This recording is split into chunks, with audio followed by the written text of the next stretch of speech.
Hey everyone, welcome to another TWM12 video on War Thunder. This one's going to be a bit of a 3-in-1 video about the new event, the Victory Day event that started on the 8th and is ending tomorrow, and about the vehicles that we're adding into it. It's going to essentially be a 3-in-1 review. So, they added some of the more iconic vehicles like the Swordfish Mark II that I believe, if I remember correctly, there's a Mark II that helped on the strike against Bismarck, if I remember correctly, but they were extensively used throughout British naval history by the Royal Navy. Anyways, personally speaking, I think the event was a bit in the ludicrous side, what you had to do for usually quite underwhelming event vehicles. Don't get me wrong, the LVTA was okay. Swordfish is not bad. It's got a good payload, 650 kg bombs, or I think it's 8 armor-piercing rockets with 100mm pen. Or you get RP3s with 60mm pen, so not bad. Then the G5, the variation of the G5, the TKA, is outstanding at low tier naval. So, without further, let's look into the LTV first. I'll speak about each vehicle quickly, then I'll go into more detail as the gameplay goes in the background. So this vehicle, you needed 75 AB and 75 kills in either AB or RB with 38 in simulator battle, depending on what one you want to choose. Win 20 battles with 70% or higher activity rate, capture 25 points, destroy 11 vehicles in one battle, and help allies destroy 45. So having to complete 3 of them is quite a lot for having to do it 3 times for different vehicles, but it's not a bad tank.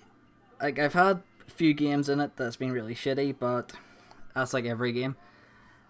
Onto the Swordfish. Like I said, I'll go back and review them in detail once I get this part through.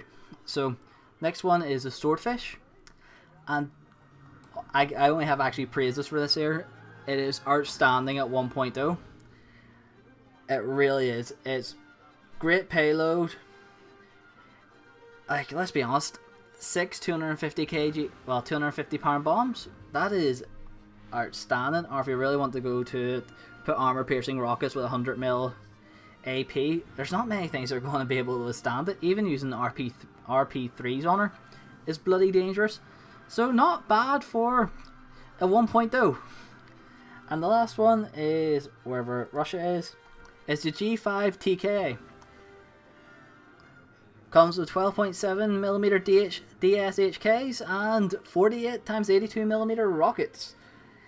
Not a bad ship, very fast. Rockets aren't reliable, but the DSHKs are outstanding. They really are.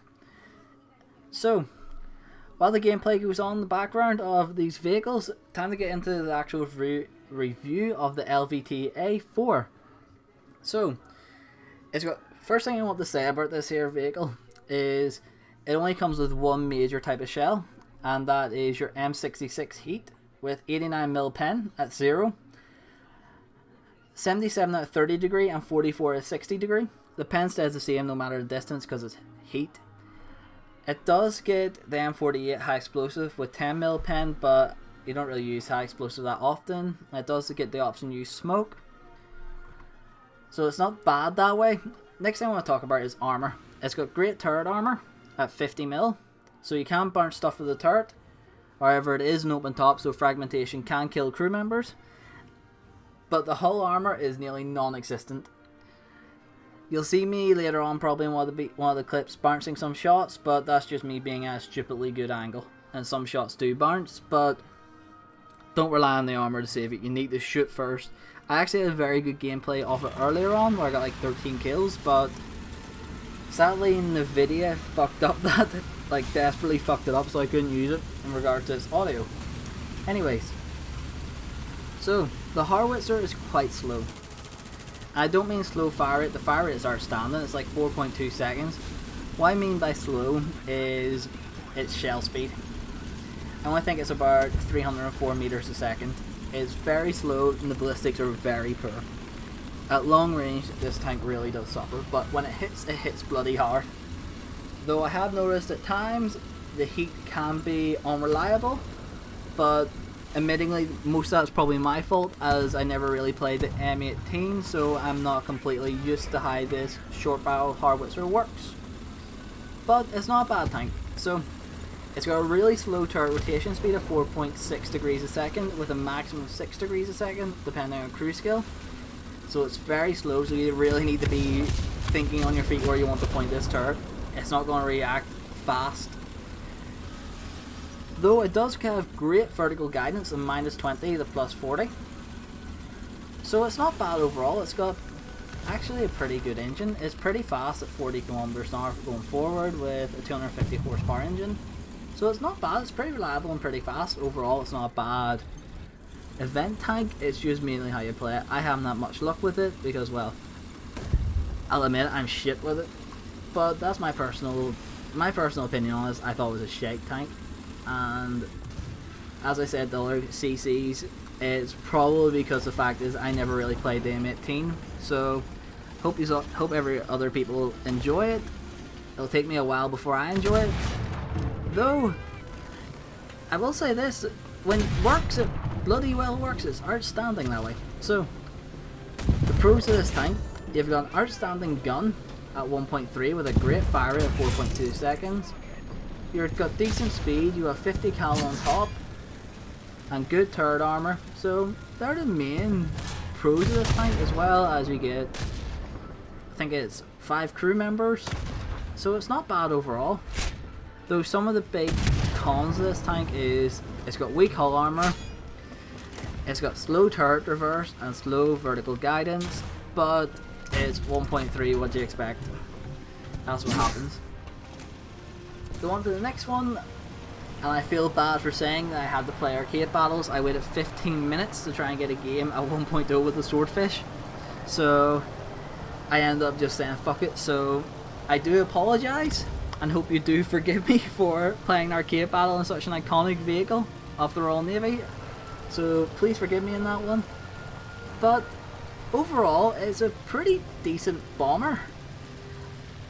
I actually realised after I played it that I should have done ground battles and got some recording done that way. However, it was like 1 o'clock in the morning. I really couldn't be. I was just wrecked, and I was like, you know what, I'll just do it this way so I can put the video together.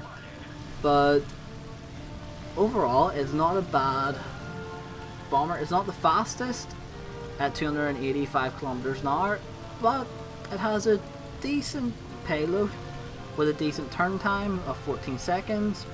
The rate of climb isn't bad either, however, it does lack a lot of offensive armament.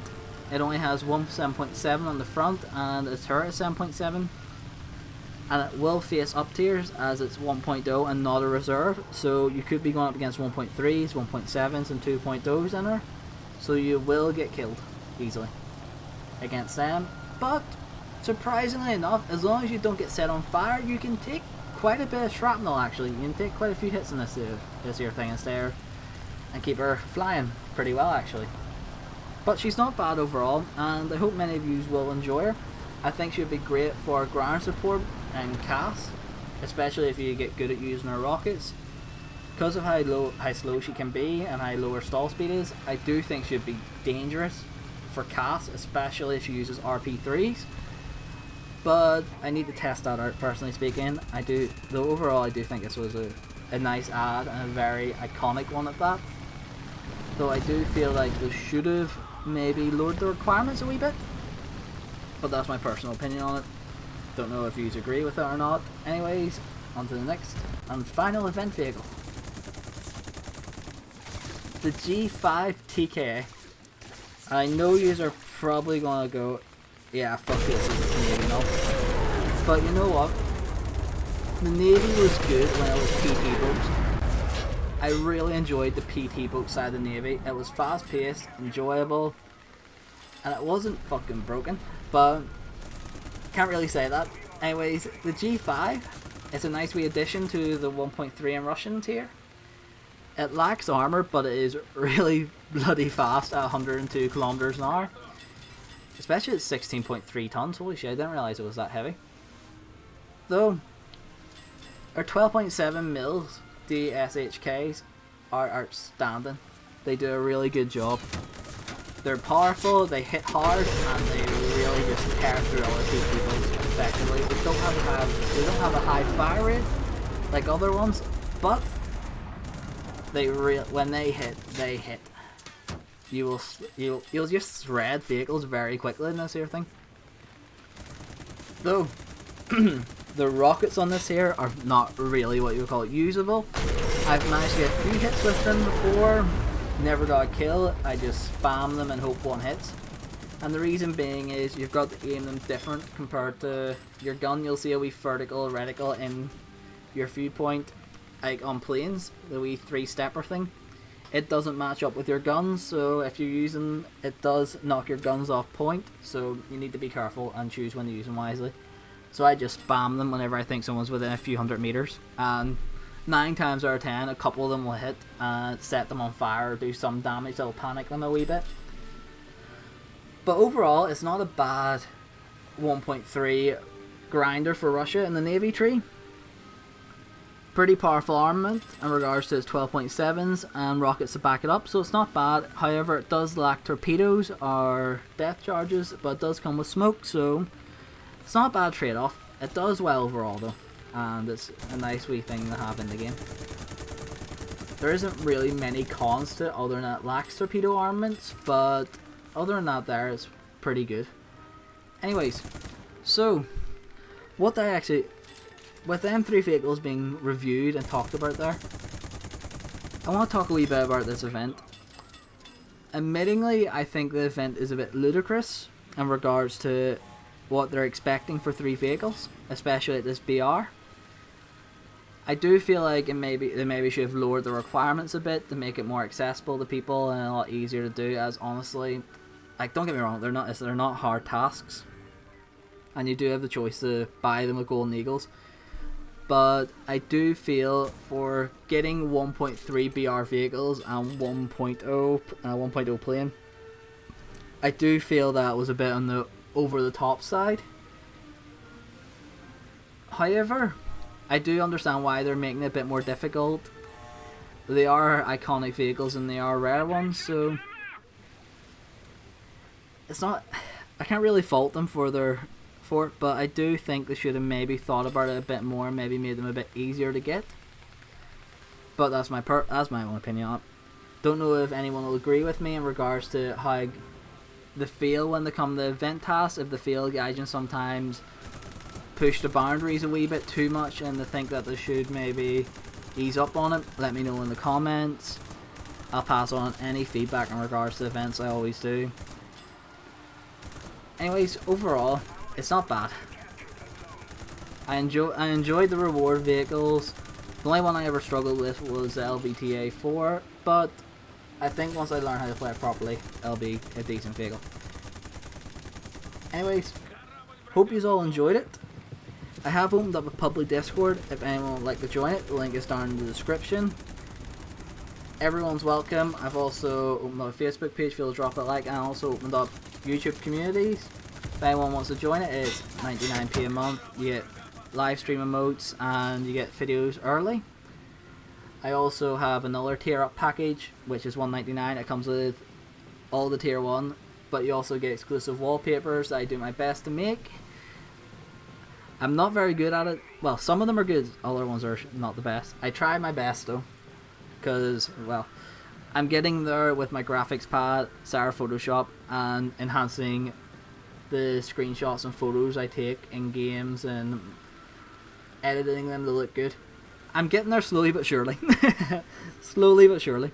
Anyways, hope you all enjoyed the video. Thanks again for watching. And remember, let me know what you think about the events down below. I'll pass on any of the feedback. Anyways, thanks again for watching.